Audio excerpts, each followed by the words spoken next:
चाषी धान संग्रह नहीं कड़ा निर्देश जारी करिसेंती मंत्री। चाषी धान किणिला बेले कौनसी मिलर कटनी छटनी करें ना। 48 घंटे चाषी आकाउंट को टंका जीव। क्विंटाल पिछा 3100 टंकार धान किणाजिव। से कमिटी गठन होईछि।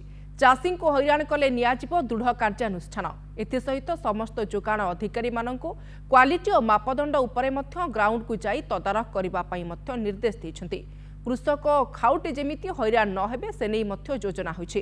सेपटे बजार में अत्यावश्यक सामग्रीर दर वृद्धि प्रसंग में कड़ा चेतावनी शुणाइले विभागीय मंत्री कृष्णचंद्र पात्र। जो असाधु व्यवसायी माने कृत्रिम अभाव सृष्टि करुछन्ति सेमानक विरुद्ध में कड़ा कार्यानुष्ठान पई निर्देश देइछन्ति।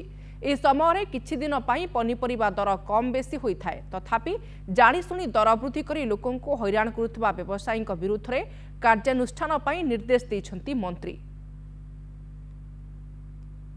प्रोक्योरमेंट बाबद आलोचना है। प्रोक्योरमेंट एकदम ठीक ढंग से हम कटनी छटनी आम जमा करदेबुनि।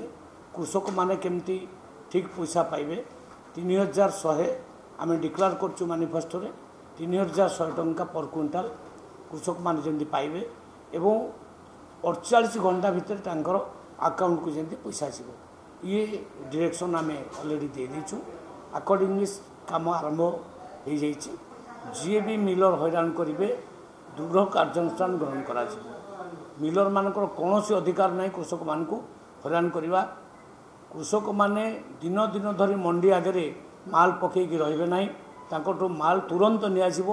कौन क्षेत्र जे देखा जे मिलर माने हैरान कले कृषक माने समसामयिक भाव में परिवा रेट गुड़ाक बढ़े कमे तार सीजन अनुसार बेसी किसी सरकार ये न थाए। तथापि डिपार्टमेंट को कही जदि कहीं मौजूदकारी मौजूद करके रखुव आर्टिफिशियल प्राइस राइज करूँ दृढ़ कार्यानुष्ठान ग्रहण कर ऑलरेडी कही।